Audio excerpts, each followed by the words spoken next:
Download aplikasi Kontan sekarang di App Store atau Play Store.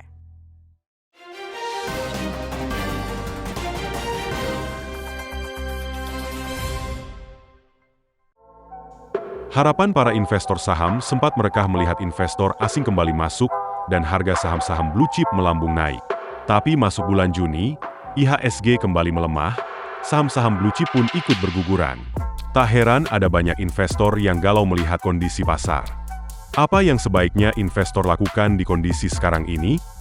Apakah aset lain akan tumbuh lebih baik daripada saham?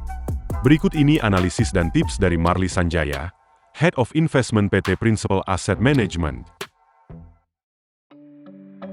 Di bulan Mei kita lihat ya sampai quarter to date dari awal April sampai kemarin ya sebenarnya asing masih net sell ya sekitar 1,1 miliar US dollar di saham, betul.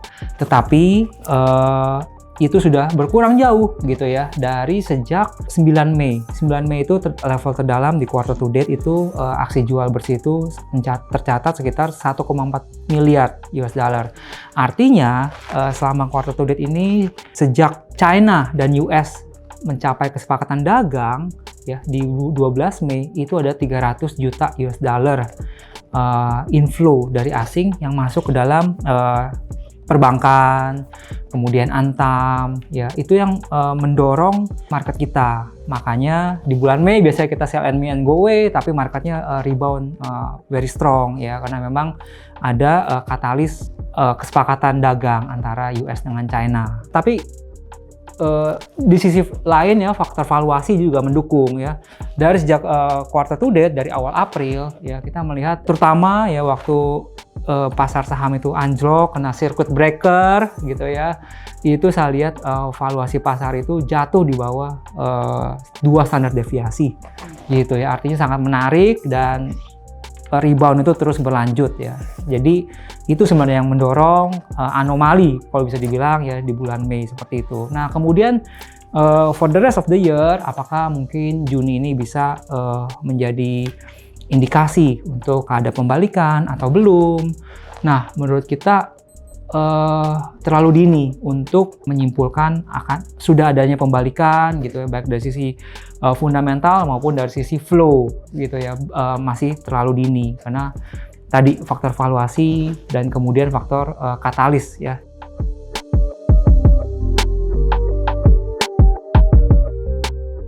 Jadi untuk proyeksi kita mengembangkan model kita sendiri ya. Jadi dengan rupiah di level 16.500 ya kita mendapatkan target JCI itu di sekitar 7.400. Jadi artinya dari 7.100 ke 7.400 ada 4 persenan ya, 4% sampai akhir tahun ya. Sedangkan kita kan kalau lihat rupiah kita ini sekarang udah di 16.200 ya. Nah, artinya kita mulai bisa memikirkan skenario di atas itu. Skenario di atas itu misalnya kita taruh rupiah itu di 16.000. Kemudian ada laba emiten bertumbuh misalnya 3%. Nah, model saya itu menunjukkan target IHSG yang naik ke level 7.700. Ya, artinya dari level 7.100 per hari ini itu bisa mencapai sekitar 8,5% lah ya potensial upside gitu ya sampai akhir tahun seperti itu. Itu di saham. Kemudian kalau misalnya di obligasi kita masih mempertahankan ada 2 BI rate cut lagi sampai akhir tahun. Artinya kemungkinan besar imbal hasil sun kita terutama yang 10 tahun juga bisa turun harusnya. Nah, kalau misalnya kita lihat dari akhir tahun lalu itu kan imbal hasil 10 tahun itu ditutup di sekitar level 7%-an. Nah, kalau misalnya kita ada 2 kali rate cut lagi ya kita perhitungkan itu sekitar imbal hasil itu bisa turun ke 6,4 atau conservatively speaking bisa 6,8 gitu. Nah, 6,4 ke 6,8 apa artinya ke return? Yaitu ada sekitar 150 sampai 420 bips return dari capital appreciation dari harga bonds yang naik gitu ya. Kalau misalnya imbal hasilnya turun, harga bondsnya naik gitu ya. Jadi ada sekitar 150 sampai kemudian 420 bips dari kenaikan harga. Nah, kalau misalnya kita lihat kupon rate 10 tahun itu sekitar 6,75. Net of tax itu jadi 6% gitu ya. 6% ditambah sekitar 120 gitu ya, jadi 7,2% sampai 10,2% ya over the year. Nah, kalau misalnya kita lihat Bindo indeks itu sudah tumbuh sekitar 4%-an ya. Artinya masih ada ya, dari awal Juni ini sampai akhir tahun masih ada sekitar 3 sampai 6% lagi gitu ya.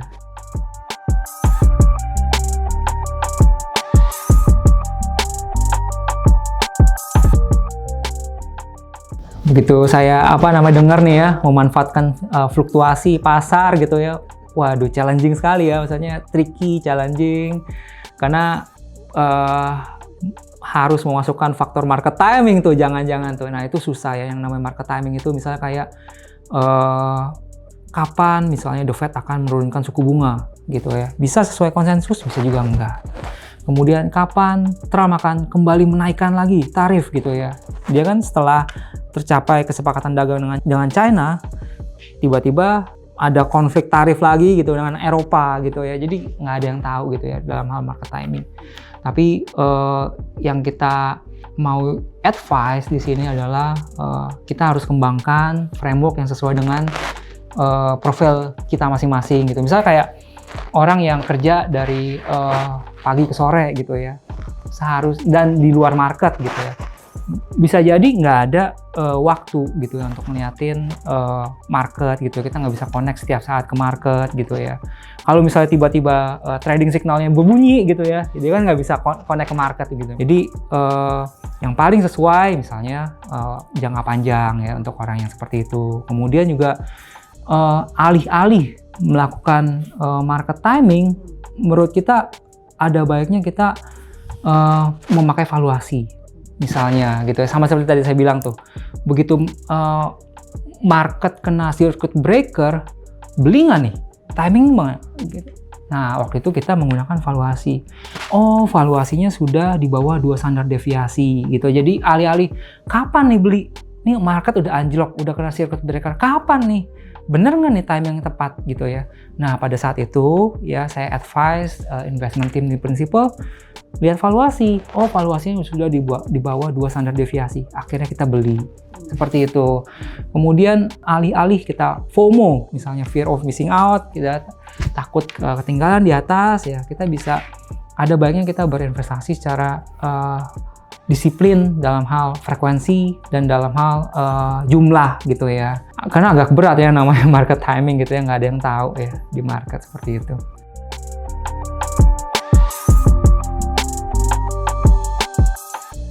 Di level market saat ini kita sedikit lebih menyukai obligasi dari aspek volatilitas, kemudian dari sisi downside risk di earnings growth. Just for our information, di sini di bulan Mei kemarin ya, konsensus cut earnings estimate dari pasar itu sebesar 1,8 atau 1,7% gitu ya. Dan bisa jadi ini belum akan berhenti. Jadi earnings estimate dari market itu masih akan turun. Artinya apa?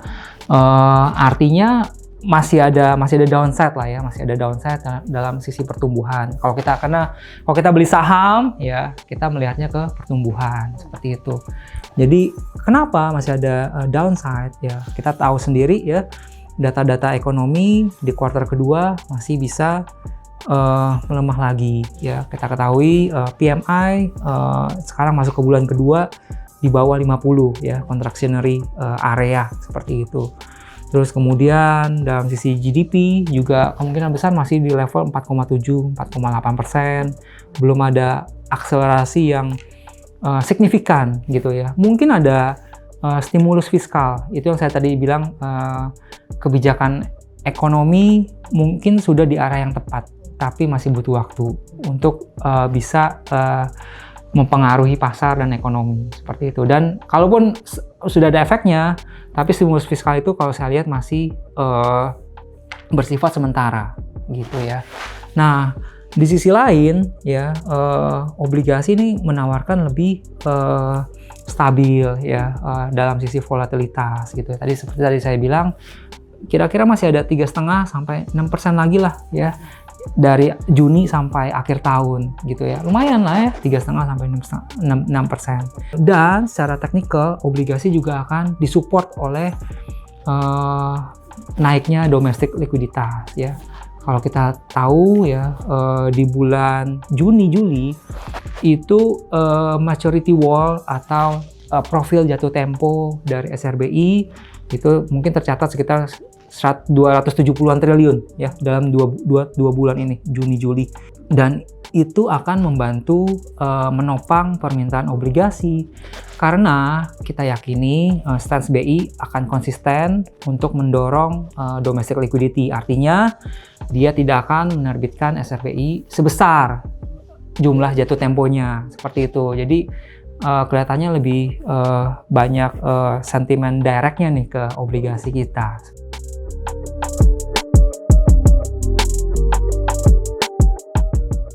Kalau kita lihat itu yang menarik itu memang di level kita sebutnya belly curve ya. Jadi level 5 sampai 15 lah ya. Paling panjang 5 sampai 15 seperti itu. Nah, kita juga secara portfolio bonds kita ya, kita mempertahankan durasinya netral dengan benchmark ya sekitar 6 sampai 7 tahun gitu ya secara durasi gitu ya. Jadi itu yang menurut kita sweet spotnya di situ gitu ya. Karena kalau saya terlalu panjang dari sisi price gain mungkin nggak terlalu ini ya, karena banyak supply dari obligasi di level panjang ini ditahan untuk hold to maturity ya oleh perusahaan asuransi, kemudian dana pensiun untuk mereka melakukan liability matching. Makanya volatilitas, kemudian profil risiko, profil return itu paling enak di 5 sampai 15 sih.